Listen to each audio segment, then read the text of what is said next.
Thank you for turning to page 121. Today we're going to take a look at something out of the big, beautiful book, Clement Sector 3rd edition.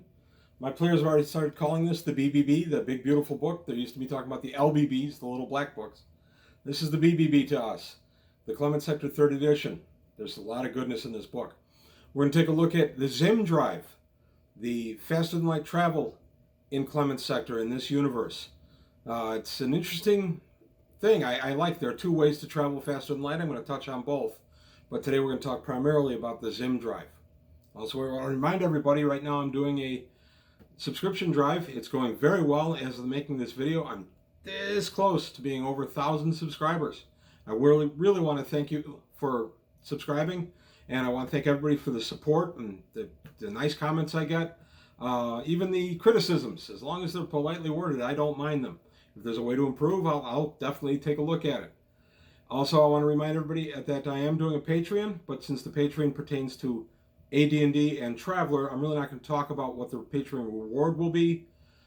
In this video, I have other videos for AD&D and Traveler where I talk about the respective reward I'll be issuing for the Patreon there.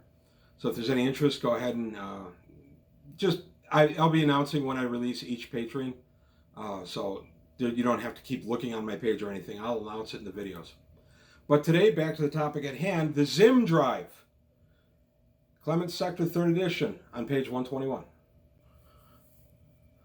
So the Zimm drive in Clement Sector.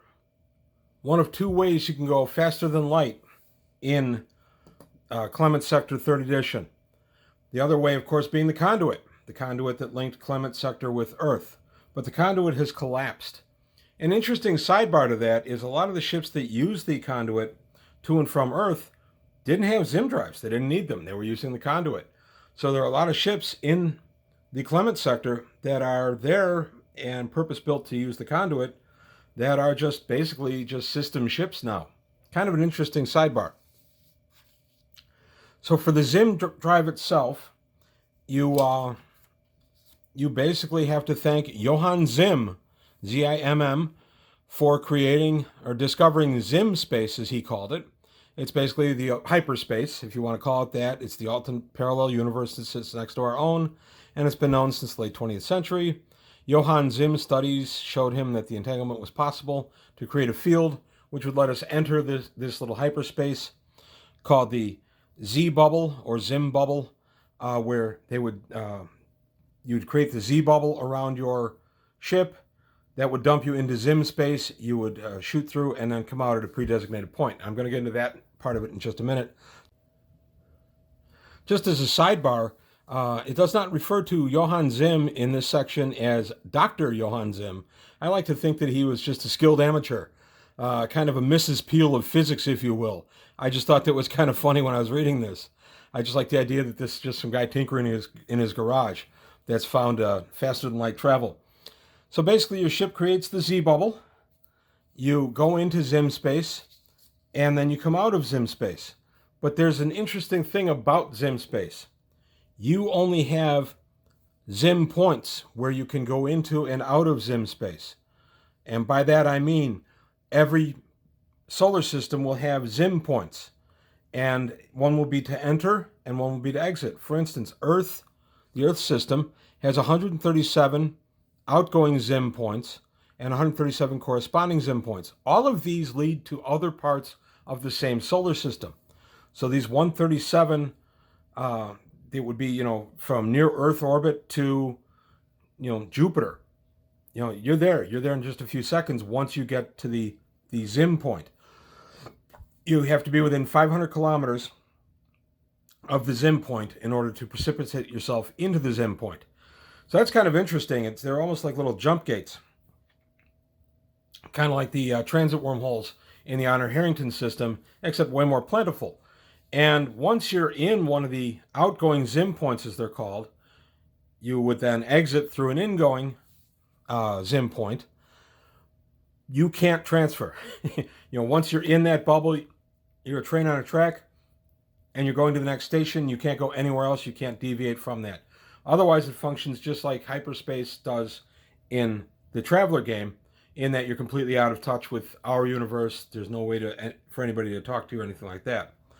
So Zimm Space is really good for in-system travel, also for very fast in-system travel, and consequently very swift in-system communication. The other end of that is that there are Zimm points, there are fewer per solar system, that go to other points within 2 parsecs of where you are. So what basically that is that if you have a hex surrounding that hex for 2 parsecs in each direction, you can go into Zimm Space and then come out. You come out 2 parsecs away. So every solar system has these. So you've got a lot of places you can go. But again, you can only use the Zimm point to do it.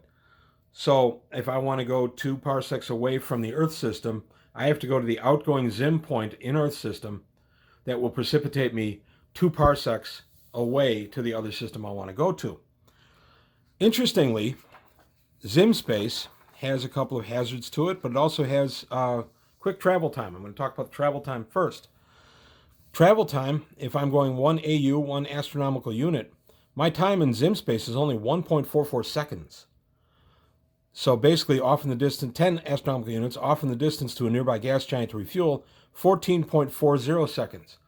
So when I talked about jump space in a video I did a little while ago, wilderness refueling in Traveler, a lot of people commented correctly that it might not be worth it to travel all that distance and all that time to get to a gas giant to just refuel and then travel all that time back away from the gas giant before you can enter jump space again. And that's certainly a valid point. It might be better and cheaper overall to land on the planet or go to the high port and just get refueled. And I don't disagree with that. I still love wilderness refueling. I think it adds a lot of flavor. Apparently, the folks that wrote this book also thought that it took you too long to get to the gas giants. Zimm points do not have any problems with jump shadow or anything like that. They can precipitate you anywhere up to about half an astronomical unit away from a celestial, from any kind of large object, large gravity. So they can put you right basically on the doormat of the gas giant. You go ahead and you refuel and then find the outgoing Zimm point to take you back to Earth or to wherever you want to go. So that's kind of neat. You don't have to, you're not spending a lot of time in normal space just chugging along trying to get to wilderness refueling. So I did like that. But if I'm going a parsec, which would be 1 hex on the star map, it does take me 84 hours or 3.5 standard days. If I'm going 2 parsecs, we're up to our familiar 168 hours or 7 standard days. So I like that too. But Zimm Space does not allow further travel than 2 parsecs. That really limits the interstellar capability of a lot of these entities in Earth sector and then consequently Clement sector, because they can only go basically 2 parsecs per time. And once they get to an uncharted area, they've got to find the incoming and outgoing Zimm points for their next solar system. So that can take a lot of time scouting and things like that. That's kind of cool. Makes exploring new areas much more interesting. Also, if there is no sun or other planetary body with great mass, there probably aren't going to be Zimm points. So you can possibly get to that Zimm point in deep space. You go from the incoming Zimm point and you're precipitated in deep space, but you may not find any other outgoing Zimm points. That's just kind of death for your crew. So kind of neat. I like it, and that's why the Conduit collapse was such a big deal. Earth and Clement sector were way far away. I haven't found the exact amount yet. I'm not even sure if that's called out because it could be so far away that there are no points of reference to tell us how far. I haven't landed on any part that tells me exactly how far apart they are. But if I can only go jump 2, that's a long, long way if they're, 1,000 parsecs apart or anything like that. Or like I say, because it was gate to gate, you may not even know where Earth is relative to the Clement sector and vice versa in normal space. So you may not have any way to get there even with the Zimm points and the Zimm drive. You may not have any way to get back home. So pretty interesting. That makes the Conduit collapse a much bigger event, which I really like. Zimm bubbles. Zimm bubbles are prone to mishap. You can, the only thing you really have to worry about is that your ship is maintained very well and you have an engineer on hand.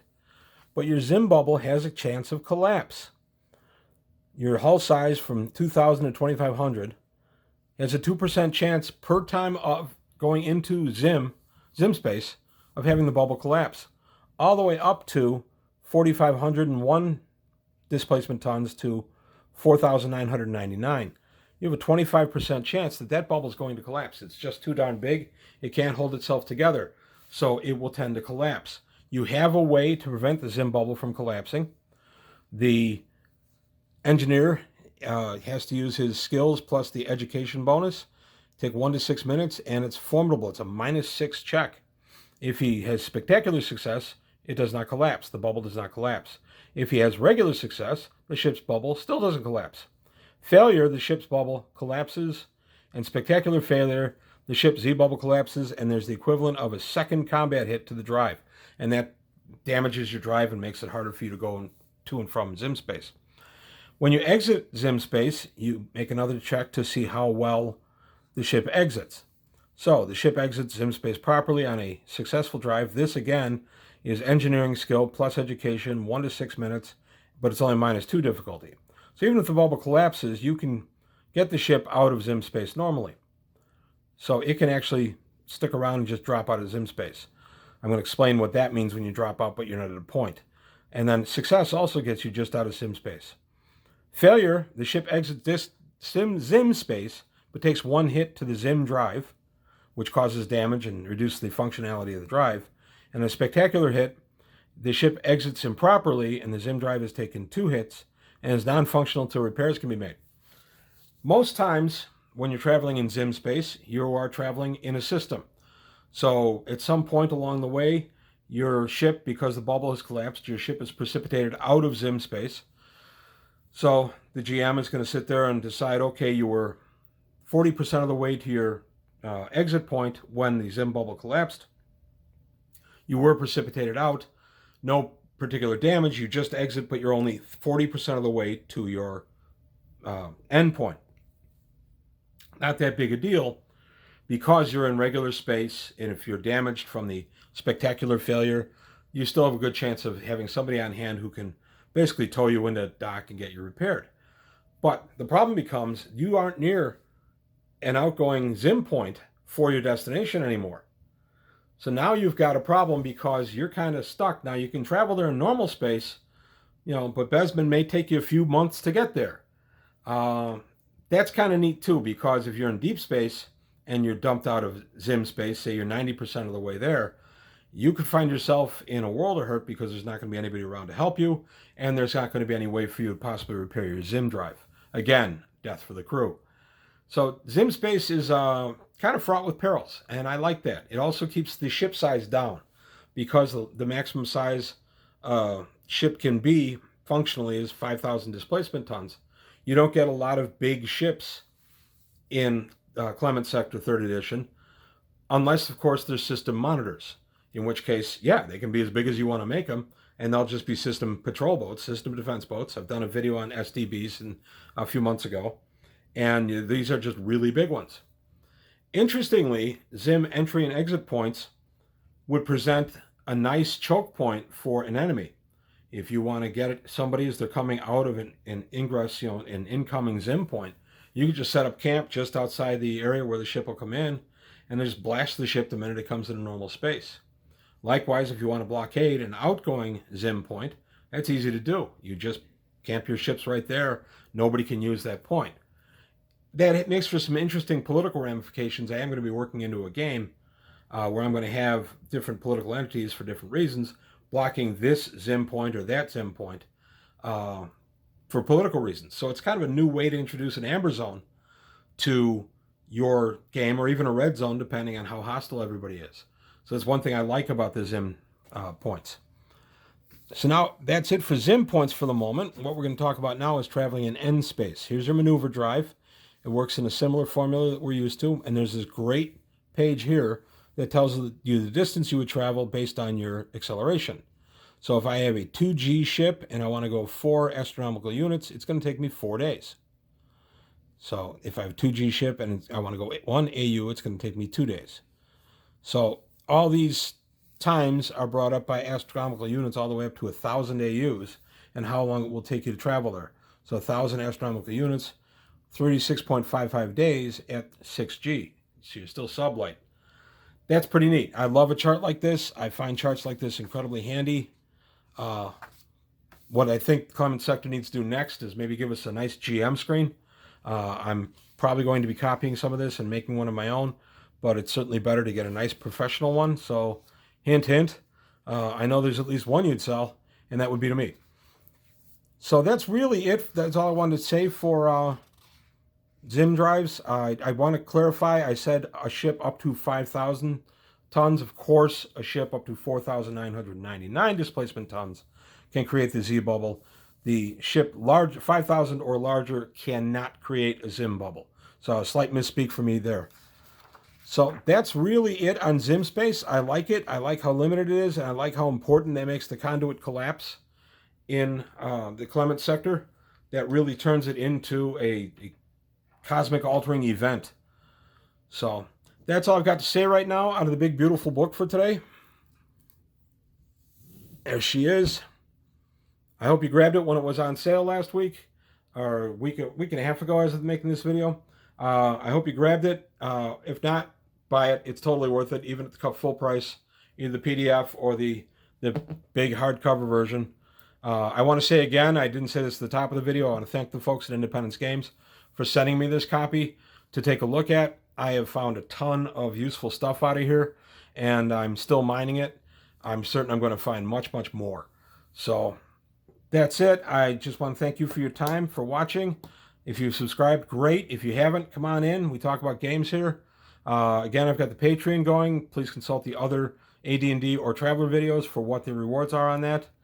And that's all I've got to say today from page 121. Thanks for watching, and I'll see you next time.